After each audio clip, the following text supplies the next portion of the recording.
आ गया ससुराल वालों से ईमानदारी करके। इसलिए मैं लोकल शादी के खिलाफ थी। आए दिन बहू अपने मैके घूमती और साथ में तुम्हें भी पीछे घुमाती। घर में घुसते ही विमला जी के कड़क आवाज़ से रुचि के पाँव नहीं वहीं रुक गए। उसने जल्दी से मोहित का हाथ पकड़ लिया।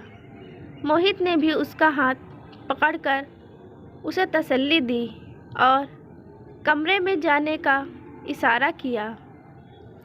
रुचि को कमरे में जाते हुए देख विमला जी फिर से शुरू हो गई।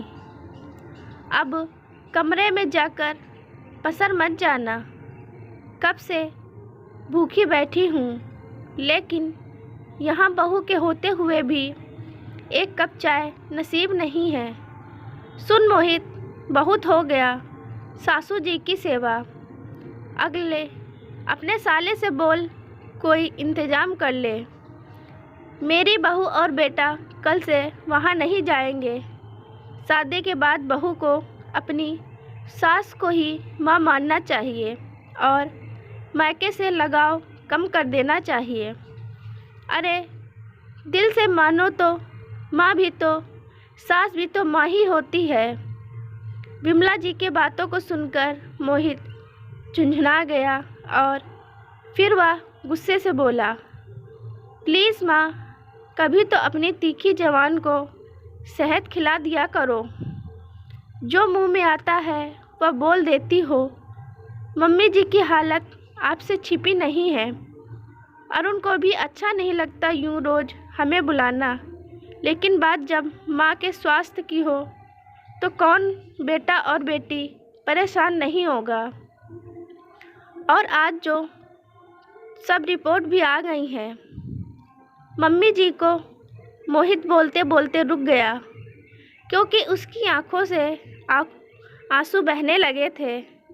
अपने आंसुओं को रोककर मोहित विमला जी से बोला, अभी आपने कहा सास भी माँ जैसी ही होती है, तो यह सिर्फ बहू के लिए क्यों?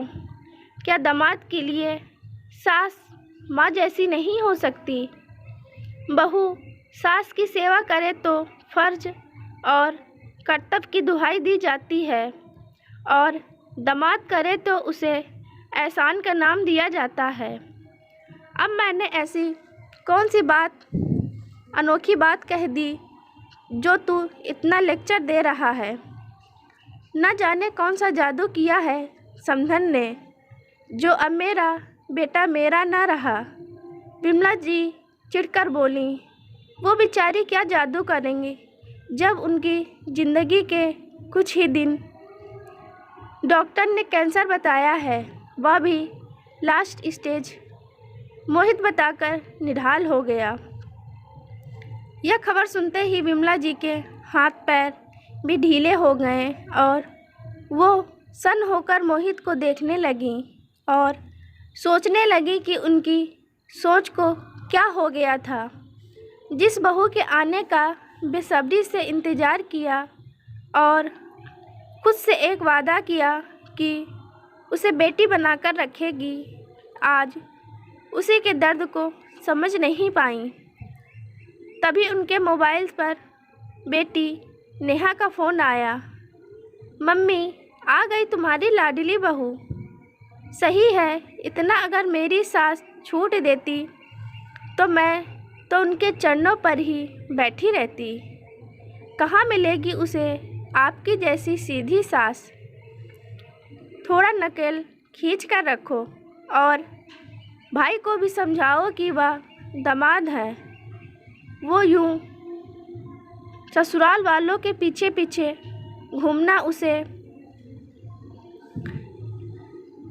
शोभा नहीं देता। वैसे कहाँ है आपकी बहू? आ गई या अभी भी मैके की ड्यूटी कर रही है? अब रुचि बहू बनकर आई थी तो उसने विमला जी का दिल अपने बात व्यवहार से तुरंत जीत लिया था। विमला जी की हर बात रुचि से शुरू होती और रुचि पर ही ख़त्म। नेहा को यह बात नागवारा लगी। उसके अंदर जलन शुरू हो गई और साथ ही एक अनचाहा डर कि माँ उसे ही भूल न जाए। इसलिए जब वह मौका पाती विमला जी को रुचि के खिलाफ करने की कोशिश करती। उसकी यह कोशिश असर भी दिखाने लगी। जब रुचि आए दिन अपनी माँ के पास मोहित के साथ जाने लगी, विमला जी परेशान न हो इसलिए मोहित ने उन्हें कुछ नहीं बताया। रोज़ रोज़ और कभी भी अचानक मैके जाने से विमला जी चिढ़ने लगीं और वही चिढ़ उनकी जुबान में आने लगी। बहू के मैके की बात सुन विमला जी के होश आया। रुचि मुंह पर हाथ रखकर सुबक रही थी।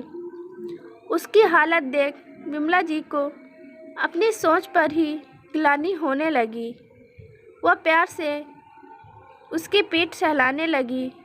रुचि भी माँ का दामन पाकर ज़ोर ज़ोर से रोने लगी। आग लगे मेरी जुबान को, न जाने क्या अनाप शनाप बोल दिया। माफ़ कर दे बहू, माना कि मैं थोड़ी खड़ूस हूँ, लेकिन इतनी भी पत्थर दिल और बेरहम नहीं। विमला जी पश्चाताप से रोने लगी। अब से तुम यहाँ से निश्चित हो जाओ। तुम सिर्फ अपनी माँ की देखभाल करो, बाकी यहाँ सब मैं खुद संभाल लूँगी। तुम उनके साथ समय बिताओ और मैं भी जहाँ तक होगा उन्हें खुश रखने की कोशिश करूँगी। नेहा का फिर से फ़ोन आ रहा था। विमला जी ने फ़ोन उठाया। नेहा सुधर जा, अभी भी वक्त है। तुम्हारी वजह से मैंने रुचि को क्या कुछ नहीं कह दिया। सीख उससे कि ससुराल के साथ मैके के रिश्ते को कैसे प्यार से सजोते हैं। अगर एक बहू अपने ससुराल की जिम्मेदारी खुशी से पूरी कर सकती है तो दामाद क्यों नहीं। आज के बाद मैं अपनी बहू के खिलाफ में कुछ नहीं सुनूंगी। अपनी आदत सुधार ले, कहीं ऐसा ना हो कि मेरे बाद मायका भी ना रहे। थैंक यू माँ, मुझे पता था कि आप रुचि को कभी अकेला नहीं छोड़ोगी। मोहित पीछे से आकर विमला जी के गले लग गया। विमला जी मोहित और रुचि के साथ अपनी समधन से मिलने गईं और उन्हें आश्वासन दिया अरुण और रुचि अकेले नहीं हैं। उनकी यह माँ हमेशा उनके साथ रहेगी। उनकी बातों को सुनकर रुचि की मम्मी के आंखों में एक निश्चिंतता आ गई कि उनका दामाद सब संभाल लेगा। दोस्तों, आपको कहानी कैसी लगी कमेंट करके ज़रूर बताइएगा। कहानी पसंद आई हो तो वीडियो को लाइक, शेयर और चैनल को सब्सक्राइब अवश्य करें। आपके सब्सक्राइब करने से मैं बहुत मोटिवेट होती हूँ। वीडियो को पूरा देखने के लिए आपका बहुत बहुत धन्यवाद।